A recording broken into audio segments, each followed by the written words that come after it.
আলামিনের পবিত্র কালাম থেকে যে আয়াত তেলাওয়াত করেছি সেটা হলো তার মধ্যে একটা আয়াতে তরজমা করেছি আর একটা হলো আল্লাহ বলছেন ওয়ালা নামলুওয়ান্নাকুম বিশাইয়্যিন মিনাল খাউফি ওয়াল জু' ওয়া নাকসিম মিনাল আমওয়ালি ওয়াল আনফুসি ওয়াস সামারাত ওয়া বাশশিরিস সাবিরিন আল্লাযীনা ইযা আসাবাতুহুম মুসিবা ক্বালু ইন্না লিল্লাহি ওয়া ইন্না ইলাইহি রাজিউন।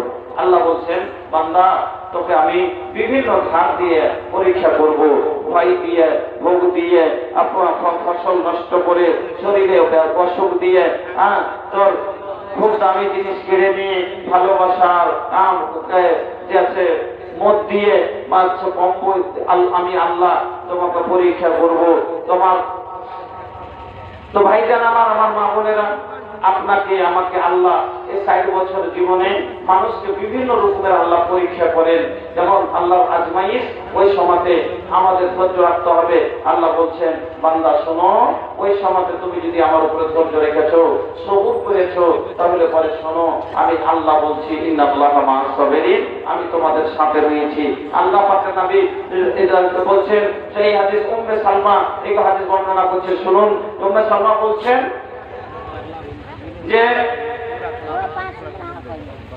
আমার প্রথম স্বামী যখন মারা গেল, আবু সালমা যখন মারা গেলেন, আমার মনটা এত দূর, মনের মনটা ছটফট করে। আমার মনটা বলছে যে আমার স্বামীর মতো দামি লোক, নেক লোক পৃথিবীতে আর নেই। আমি ধৈর্য ধরলাম, আর আমার ধৈর্য এই বদলা আল্লাহ দুনিয়াতে আমাকে দিবেন আমি ভাবতে পারিনি। আমি ধৈর্য রেখে এই ধৈর্যের ফলে আমার ইজ্জত শেষ হতে না হতে আমার দরজায় ঠকঠকি দিচ্ছে। আমি বলে কে গো? বলে আমি নবীর কাশিফ, কি খবর? বলে বিশ্ব নবী আপনার জন্য খবর পাঠিয়েছেন, আপনি যদি ইজ্জতের পরে রাজি হন আল্লাহ রাসূল আপনাকে বিয়ে করতে চান। উম্মে সালমা বলছেন যে আমি রাসূলের সাহাবীর স্ত্রী থেকে আমি ধৈর্যের ফলে আমি হয়ে গেলাম রাসূলের স্ত্রী। তাই বিশ্ব নবী বলেন মা মিন মুসলিমিন তুসিবহু মুসিবাতুন, যখন কোন মুসলমানকে কোন বিপদ আসবে, আর কোন মুসিবত এলো, ফায়াকুলু মা আমারাহুল্লাহ, সে বলল আল্লাহর হুকুমে আমাকে হয়েছে। আল্লাহুম্মা আজরনি ফি মুসিবাতি, এ আল্লাহ আমি এই মুসিবতের ভালো বদলা চাই। আমি ধৈর্য ধরছি, সবুর করে না কান্দে না গালি দেয়, ধৈর্য ধরে যদি আল্লাহর কাছে, তাহলে বিশ্ব নবী বলছেন ইল্লা আখলাফাল্লাহু লাহু খায়রাম মিনহা, আল্লাহ পাক রব্বুল আলামিন তাকে তার চাইতে ভালো বদলা দান করবে। হয় দুনিয়াতে দিবেন না আখিরাতে দিবেন, কিন্তু ভালো বদলা আল্লাহকে দিবেন। আমার বন্ধুরা, আল্লাহ রব্বুল আলামিন কোরআনের মধ্যে বলে দিলেন বান্দারে আমি তোমাকে এই 60 বছর 70 বছর জীবনে বিভিন্ন রকমের আজমাইশে ফেলবো। কাউকে গরিব করে পরীক্ষা করব, কাউকে গরিবী অবস্থায় ফের বাচ্চা খাদ্য দিয়ে পরীক্ষা করব, গরিবী অবস্থায় 5টা কালো কালো মেয়ে বাড়িতে দিয়ে পরীক্ষা করব। শুনিল ঢের টাকা, কিন্তু একটা পেটি লেগে কাজ হয়েছে। আল্লাহ সংবিধান যে লোকের টাকা আছে, আল্লাহ ওই বাচ্চা 5টা বেটি দিতে পারতেন কিনা, কিন্তু আল্লাহ বাকের কাছে একটা দিয়েছে, তখন খুব সুন্দর। আর একটা গরিব লোক সম্পত্তি নাই, 5টা বেটি দিয়েছে কালো কালো, ওই সমাপে ধৈর্য রাখতে পারে না। তখন কি বলে? তখন বাপু বলে আল্লাহ তুই যে গুনাহ করেছিল আমি, যে এই বোঝ আমার গলাতে শক্তি আল্লাহ বাইন্ধে দিয়েছে। আর মাও তখন বলে কি জীবনে ভালো একটা কিনতে পাইল না, খাইতে পাইল না, এই গলার গা সবের উপর বেটিটাকে নানা রকমের কথা বলে। আল্লাহ রাসূল বলছে শুনুন, হাদিসটা বুখারী শরীফের হাদিস, আপনি নিজেই এই হাদিসটাতে বুঝতে পারবেন যে বেটি মানুষের সাথে কি আছে। আম্মা আয়েশা বলছেন, আমি একদিন বাড়িতে আছি, আমার কাছে একটি ভিখারি ফকিরনি সওয়াল করতে এলো, ভিক্ষা চাইতে এলো। আমার বাড়িতে এসে আমাকে বলে, আম্মা আমরা কয়েকদিন থেকে অনাহারে, কিছু যদি থাকে আমাদের দেন। আম্মা আয়েশা বলেন, আমি বাড়ির মধ্যে গেলাম, ঘরের মধ্যে খুঁজতে শুরু করলাম, কিছু পাই কিনা। নবীর বাড়ির খবর নেন, আজকে আপনার একটু অসুবিধা হলে আপনি কিন্তু শুরু করে দেন, নানা রকমের অশান্তির কথা বলেন, সবর ধৈর্য রাখতে পারেন না, ঝগড়া লাগিয়ে দেন। আম্মা আয়েশা বলছেন, আমি বাড়ির মধ্যে ঘরের মধ্যে গিয়ে খুঁজতে খুঁজতে কিচ্ছু পাই না, মাত্র একটা খাজুর ছাড়া কিছু পেলাম না। নবীর ছোট স্ত্রীর বাড়ি 2 নম্বর জাহানের বাদশার বাড়িতে মাত্র একটা খাজুর ছাড়া কিছু নাই। 2 জাহানের নবীর বাড়িতে মাত্র একটা খাজুর ছাড়া কিছু নাই।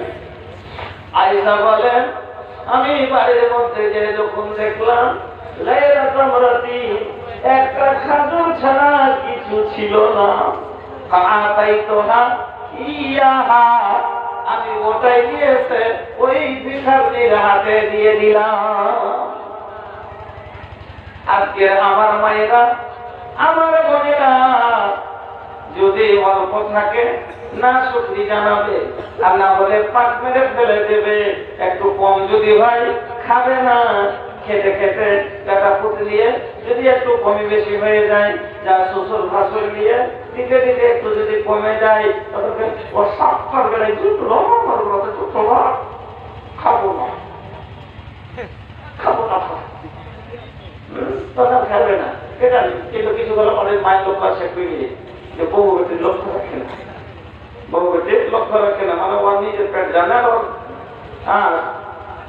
বেটার স্বামী ইংরেজি পেট মানে বুঝে, কিন্তু বউটো পাইলে কিনা ইনসাফটার মধ্যে কম, এটা ওর লক্ষ্য রাখতে হবে। যার বেটারে খেলে 3 খেল, মাছ দিচ্ছে 1 কিলো, হাত বয়ের বেটা দিকে আমি দিচ্ছি 3 খেল, স্বামীকে দিচ্ছি 3 খেল, আর আমি নিজে দিচ্ছি 2 খান। একদিনও খাবো, একদিন রাইতের লেগে ছোড়া লেগে তুলে তো বহুগুলা পাইবে কি পাইবে না, বহুগুলা পাইবে কি পাইবে না। আর খালি তুলে দিয়েছি 4টি, আর আর খেতে দুখানে খেতে দুখান মা খেতে লাস্ট খেতে পাঠাই যায়। আমি কি করবো, আমি কি বেশি খাইয়েছি, দুটো যা দুটো কি করবো, তোমার মদ মহিষ খাওয়া ফল যাবে সেটা ভাই পেয়েছি। আমার মায়েরা, ও আমার বোনেরা, এরকম সময় অনেক সময় আপনাকে ধৈর্য রাখতে হয়। আর যদি রান্না ভাতে আপনার বাড়িতে ফকির চলে আসে, আল্লাহ আজমাইশের জন্য কোন ফকিরকে পাঠিয়ে দেন। রান্না ভাত এখন মাত্র ভাত নামিয়েছি, ফকির এসে উপস্থিত হয়ে গেল। আর এসে যদি বলে, মা গো দুটা খেতে পারবো না, উত্তর কি দেয়, নিজের পেট চলছে, মোহনে তো দুটা মুখে দিতে পাই না, আইসা নামাজ আগে তোকে খুলে দিচ্ছি, হ্যাঁ তোর লাগে তা আইনটা পাখি যে কোনো হাবিটা তো ঘুরে ঘুরে আই। আমরা বাবাকে এমন করে কথাকে বাহির করে দেবে। আর আম্মা আয়েশা বলছেন, ঘরের মধ্যে যখন দেখলাম একটা মাত্র খাজুর, ফাআতাইতুহা ইয়াহা, ওটাই এনে আমি কিন্তু ওই ফকিরনির হাতে দিয়ে দিলাম। এবার দেখছি ওই ফকিরনিটা, মহিলাটা কি করলো, ফাকাসামাতহা বাইনা ইবনাতাইহা, বুখারীতে বলো। আম্মা আয়েশা বলছেন, ওই ফকিরনিটার সাথে দুটা ছোট ছোট বেটি ছেলে ছিল, দুটা ছোট ছোট বেটি ছেলে ছিল। খাজুরটাকে আলাদি করে দুভাগ করলো, আর এই অর্ধেক খানা এই বেটির মুখে দিল, অর্ধেক খানা ওই বেটিটার মুখে দিল। ওয়ালাম তাকুল মিনহা শাইআ, আর ও নিজের মুখে কিছুই দিল না। মেয়েটার মুখটা খুব শুকিয়ে ছিল, মনে হচ্ছে প্রায় একদিন ধরে খাইনি। বাচ্চা যদি না থাকতো মেয়েটা খাজুরটা মুখে দিয়ে একটু জল পান করতো, এক গিলাস পানি খেলে মেয়েটার মনটা একটু শান্তি পেত।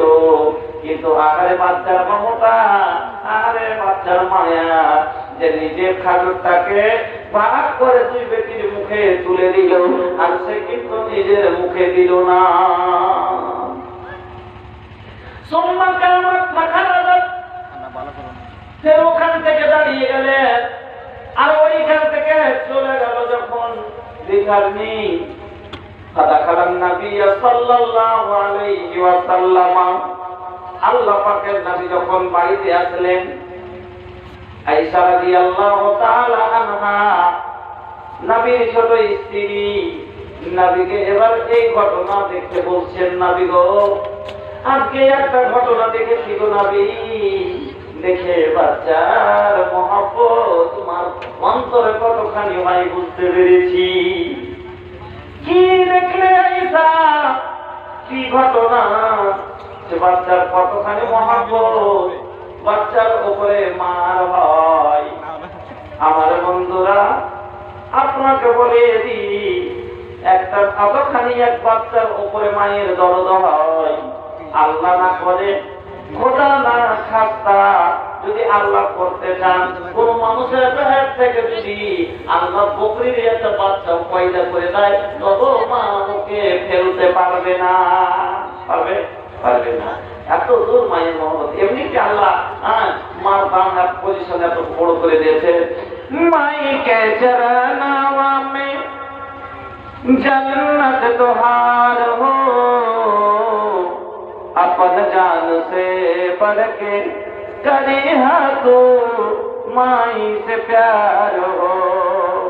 माई के चरणवा में जन्नत तुहार हो, अपन जान से बढ़ के करे हा तू माई से प्यार हो।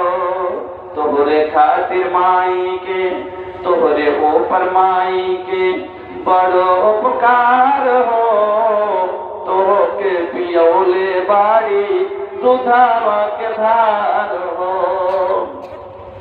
तोहरे खातिर रतिया जागे बितावेली, छतिया पे आपन तोहके सुतावेली, छतिया पे आपन तोहके सुतावेली। तोहरे खातिर आपन सगरो सुख भुलावेली, जुग जुग जिया ललना रात दिन मनावेली। माई रूठ जाली तो रब रूठ जाला, रब के मनावे के बाद माई के मनाला, रब के मनावे के बाद माई के मनाला। तब जाके कबूल होई इबादत तुहार हो, अपन जान से बढ़ के करी हा तू माई से प्यार हो। আল্লাহ পাকের নবী মার এত বাচ্চার উপরে মমতা, আজ আমি বুঝতে পারলাম কি হয়েছে। আয়েশা বলেন আর রাসূলের কাছে, আয়েশা বলছেন নবী গো আজকে আমার বাড়িতে এক ফকির এসেছিল, ওই ফকিরনিটার সঙ্গে ওই ভিক্ষুকনিটার সাথে দুটো ছোট ছোট বেটি ছেলে ছিল। আমার কাছে এসে সওয়াল করলো, আমি ঘরে খোঁজাখুঁজি করার পরে নবী গো মাত্র একটা খাজুর পেলাম খুঁজে, আমি সেটাই নিয়ে গিয়ে ওই ভিখারিনের হাতে দিলাম। আমি তারপরে দেখছি ওই ভিখারিটা কি আল্লাহ রে আল্লাহ, খাদরটাকে আদানি করে দুভাগ করে দুটা বেটির মুখে তুলে দিল, আর নিজের মুখটা এত শুকিয়ে আছে, কয়দিন থেকে লাগছে খায়নি, কিন্তু এতটুকু ভেঙে নিজের মুখে দিল না, আর এখান থেকে চলে গেল।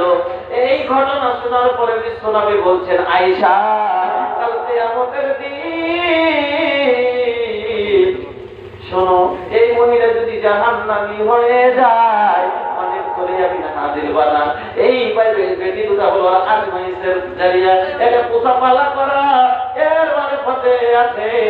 আয়েশা রে, এই বেটি দুটার প্রতিপালক, এই বেটি দুটার মহাবুব, কাল কিয়ামতের মাঠের পরে যদি এই মেয়েটা জাহান্নামী হয়ে যায়, কুন্নালাহু সিতরাম মিনান নার, এর জন্য জাহান্নামের আগের পর্দা হয়ে যাবে।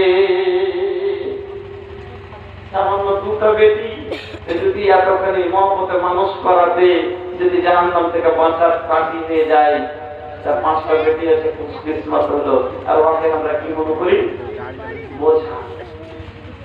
এই যে বলার গা, এই যে সমাজ আপনি আমি ভারী করে দিয়েছি, ডিমান্ড দিয়ে ফেলে গে মুশকিল ফেলে দিয়েছি, আমরা জালিমের মতন জুলুম করতে শুরু করেছি। যদি জুলুম না করি, आसान क्यों न होंगे गरीबों की शादियां, आसान क्यों न होंगे गरीबों की शादियां, अरे बाप दर्द छोड़ दी चाहत जैसी की। এখন জাহেদের ডিমান্ড ছেড়ে দেন, খুব আসানে দিয়ে দিবে।